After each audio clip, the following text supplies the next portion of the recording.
ഒരു top load washing machine ഒരു സാധാരണക്കാരൻ എങ്ങനെ പരിപാലിക്കണം എന്നുള്ളതാണ് ഈ വീഡിയോയിൽ പറയുന്നത്. ആദ്യമായിട്ട് എൻ്റെ ചാനൽ കാണുന്നവരൊക്കെ ചാനലൊന്ന് സബ്സ്ക്രൈബ് ചെയ്ത് സപ്പോർട്ട് ചെയ്ത് തരണേ. വാഷിംഗ് മെഷീൻ നന്നായിട്ട് ഉപയോഗിക്കുന്ന ആളാണെങ്കിൽ ഒരു 4 മാസം കൂടുമ്പോഴും, അതല്ല ഇടയ്ക്കിടയ്ക്കൊക്കെ ഉപയോഗിക്കുന്നുള്ളെങ്കിൽ ഒരു 6 മാസം കൂടുമ്പോഴും ഇനി പറയുന്ന ക്ലീനിങ്ങുകളൊക്കെ വാഷിംഗ് മെഷീനിൽ ചെയ്യണം. ഇത് വാഷിംഗ് മെഷീൻ്റെ അകത്തേക്ക് വെള്ളം വരുന്ന ഭാഗമാണ്. ഈ പൈപ്പ് നമുക്ക് അഴിക്കണം. ശ്രദ്ധിച്ചിട്ട് പിരിവെട്ടാതെ അഴിച്ചെടുക്കണം.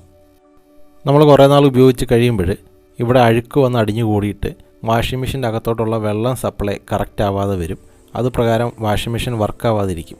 അപ്പോൾ നമ്മൾ ഇത് അഴിച്ച് ക്ലീൻ ചെയ്ത് കൊടുക്കുകയാണെങ്കിൽ ആ പ്രശ്നം പരിഹരിക്കാൻ പറ്റും. അഴിച്ചെടുത്ത് കഴിയുമ്പോൾ ഇതുപോലെ ആയിരിക്കും കാണാൻ സാധിക്കുക. ഇതിൻ്റെ അകത്തൊരു ഫിൽറ്ററുണ്ട്. പ്ലെയർ ഉപയോഗിച്ചിട്ട് അതിങ്ങനെ മെല്ലെ വലിച്ചെടുക്കണം.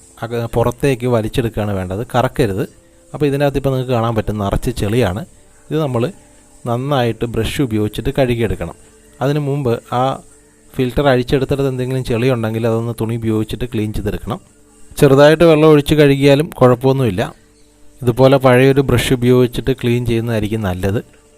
അത് കഴിഞ്ഞിട്ട് പഴയതുപോലെ തന്നെ അതവിടെ ഫിറ്റ് ചെയ്യണം. വളരെ ശ്രദ്ധിച്ചിട്ട് ഫിറ്റ് ചെയ്യണം കേട്ടോ. ഇതിന് കനം കുറവാണ്. ആ ഒരു റൗണ്ടിന്, ഫിൽറ്ററിൻ്റെ റൗണ്ടിന് കനം കുറവാണ്. അപ്പോൾ വളരെ ശ്രദ്ധിച്ചിട്ട് അത് അതിലോട്ട് അമർത്തി വയ്ക്കുക. അത് കഴിഞ്ഞിട്ട് നേരത്തെ പറഞ്ഞ പോലെ തന്നെ വെട്ട് വീഴാതെ ആ പൈപ്പ് ഇട്ടിട്ട് മുറുക്കണം. അപ്പോൾ ആ ഫിൽറ്റർ ക്ലീൻ ചെയ്തിട്ട് കഴിഞ്ഞാൽ വാഷിംഗ് മെഷീൻ്റെ അകത്തോട്ട് വരുന്ന വെള്ളത്തിന് നല്ല പവറായിരിക്കും. ഇനി നമ്മൾ നോക്കാൻ പോകുന്നത് ലിൻറ്റ് ഫിൽറ്റർ ക്ലീനിങ് ആണ്.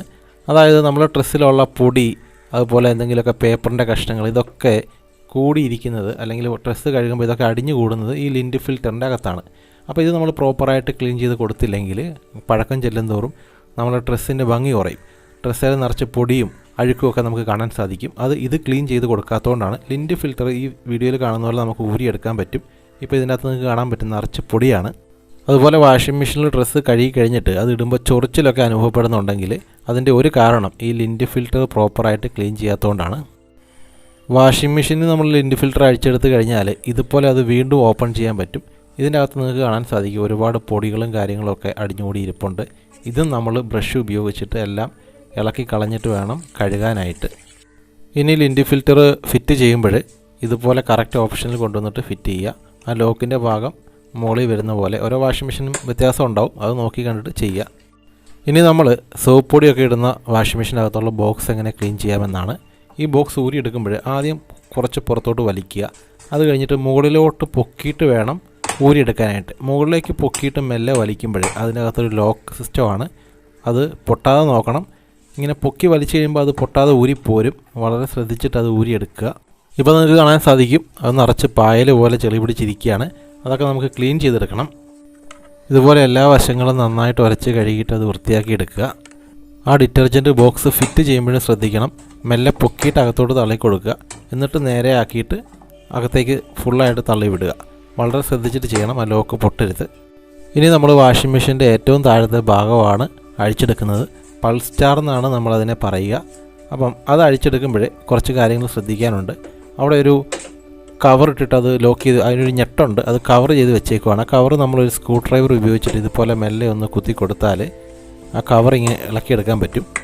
കവറിൻ്റെ സൈഡിൽ സ്ക്രൂ ഡ്രൈവർ ഇട്ട് കൊടുക്കാനുള്ളൊരു ഗ്യാപ്പുണ്ട്. ആ ഗ്യാപ്പ് നോക്കിയിട്ട് വേണം സ്ക്രൂ ഡ്രൈവർ അതിൻ്റെ അകത്തോട്ട് ഇറക്കാനായിട്ട്. ഒരു മീഡിയം പ്രഷർ സ്ക്രൂ ഡ്രൈവറെ കൊടുത്തിട്ട് വേണം ആ ക്യാപ്പ് പൊക്കിയെടുക്കാനായിട്ട്. പെട്ടെന്ന് ഒരുപാട് പ്രഷർ ആ ക്യാപ്പിലോട്ട് കൊടുത്തു കഴിഞ്ഞാൽ ആ ക്യാപ്പിനൊരു ലോക്കുണ്ട്, ആ ലോക്ക് പൊട്ടിപ്പോകാനുള്ള സാധ്യതയുണ്ട്. ഇപ്പോൾ നമ്മൾ ആ ക്യാപ്പ് മാത്രമാണ് ഊരിയെടുത്തേക്കുന്നത്. ഇനി അതിൻ്റെ അകത്തൊരു ഞെട്ടുണ്ട്, ആ ഞെട്ട് ഊരിയെടുക്കണം. അതിന് വേണ്ടിയിട്ട് നമ്മളൊരു സ്പാനർ എടുക്കണം. ചെറിയൊരു സ്പാനർ മതി. അതിൻ്റെ ഞെട്ടിൻ്റെ അളവ് നോക്കിയിട്ട് ഒരു സ്പാനർ എടുത്തിട്ട് അത് മെല്ലെ ഇങ്ങനെ കറക്കിയെടുക്കുക. ഒരിക്കലും പ്ലെയർ ഇട്ടിട്ട് അതിൽ പിടിക്കരുത്. കാരണം പ്ലെയർ ഇട്ട് പിടിച്ചു കഴിഞ്ഞാൽ ആ ഞെട്ടിൻ്റെ ഗ്രിപ്പ് പോവും. പിന്നെ നമുക്ക് സ്പാനർ ഇട്ടാലും അത് ഊരിയെടുക്കാൻ പറ്റാത്ത അവസ്ഥയാവും. ചില വാഷിംഗ് മെഷീനിൽ ഞെട്ടിന് പകരം സ്ക്രൂ ആണ് ഇട്ട് മുറുക്കിയിട്ടുണ്ടാവുക. അപ്പോൾ നമുക്ക് സ്ക്രൂ ഡ്രൈവറിൻ്റെ സഹായം ആവശ്യം വരത്തുള്ളൂ.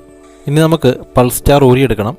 സ്ക്രൂ ഡ്രൈവർ എടുത്തിട്ട് അതിൻ്റെ ഇടയിൽ ചെറിയൊരു ഗ്യാപ്പ് കാണും. നമ്മൾ നേരത്തെ ലോക്ക് അഴിച്ചെടുത്തില്ലേ, ഞെട്ടിൻ്റെ ലോക്ക് അഴിച്ചെടുത്തിട്ട് ഒരു ചെറിയ ഗ്യാപ്പ് കാണും.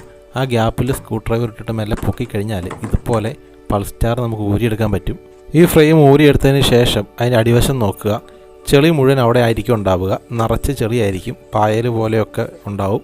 അതൊക്കെ നമ്മൾ നന്നായിട്ട് കഴുകണം. ബ്രഷ് ഉപയോഗിച്ചിട്ട് വെള്ളമൊക്കെ ഇത്തിരി ഒഴിച്ചു കൊടുത്തിട്ട് നല്ല വൃത്തിക്ക് കഴുകിയെടുക്കണം. ഒത്തിരി വെള്ളം ഒഴിക്കരുത് കഴുകുമ്പോൾ. വളരെ കുറച്ച് വെള്ളം ഒഴിച്ചിട്ട് നന്നായിട്ട് ബ്രഷ് ഇട്ടിട്ട് ബ്രഷ് ചെയ്യുക. അവിടെയൊക്കെ ഉരച്ചു കൊടുക്കുക. ചെളി മുഴുവൻ ഇളകട്ടെ.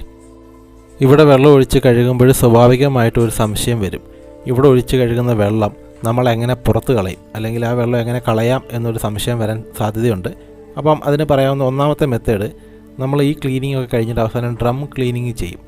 അപ്പോൾ നമ്മളിവിടെ ഒഴിക്കുന്ന വെള്ളം ആ ഡ്രം ക്ലീനിങ് ചെയ്യുമ്പോഴേ ആ കൂട്ടത്തിലങ്ങ് പൊക്കോളും.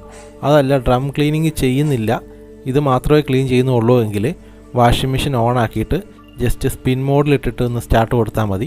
ഈ ഉള്ള വെള്ളം ഒരു 9 മിനിറ്റ് കൊണ്ട് പൊക്കോളും. ഈ വാഷിംഗ് മെഷീൻ ഒന്നുകൂടെ ക്ലീൻ ആയിക്കോളും. വാഷിംഗ് മെഷീൻ പവർ ഓൺ ചെയ്യുക. അത് കഴിഞ്ഞിട്ട് ഫംഗ്ഷനിൽ സ്പിൻ മോഡ് മാത്രം സെലക്ട് ചെയ്യുക, സ്റ്റാർട്ട് കൊടുക്കുക. വേറെ ഒന്നും ചെയ്യേണ്ട. ആ വെള്ളം നമ്മൾ നേരത്തെ ക്ലീൻ ചെയ്ത വെള്ളം മുഴുവൻ പൊക്കോളും. ഏറ്റവും അവസാനമേ വാഷിംഗ് മെഷീൻ അങ്ങനെ ഓൺ ചെയ്യാവുള്ളൂ. ഇപ്പോൾ അഴിച്ചെടുത്ത് എല്ലാം ഫിറ്റ് ചെയ്ത് കഴിഞ്ഞതിന് ശേഷം ക്ലീനിങ്ങിൻ്റെ ഒരു ഭാഗം മാത്രമാണ് ഇപ്പോൾ ഇവിടെ കഴിഞ്ഞേക്കുന്നത്. ഇനി ഡ്രം ക്ലീനിങ് എന്ന് പറയുന്നൊരു ഇമ്പോർട്ടൻ്റ് ആയിട്ടുള്ള കാര്യം കൂടിയുണ്ട്. ഇത്രയും കാര്യങ്ങളാണ് ഇപ്പോൾ ഈ വീഡിയോയിൽ നിങ്ങൾ കണ്ട ഇത്രയും കാര്യങ്ങളാണ് ഫസ്റ്റ് ചെയ്യേണ്ടത്. ഇത്രയും കാര്യങ്ങൾ ചെയ്ത് കഴിഞ്ഞിട്ട് വേണം ഡ്രം ക്ലീനിങ് ചെയ്യാനായിട്ട്.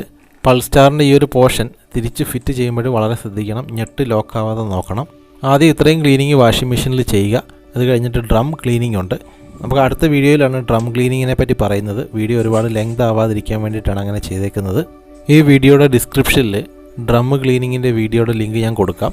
ഇതും കാണുക, ആ ഡ്രം ക്ലീനിങ് വീഡിയോയും കൂടെ കാണുക. അതിനുശേഷം മാത്രം വാഷിംഗ് മെഷീൻ ക്ലീൻ ചെയ്യാൻ തുടങ്ങുക.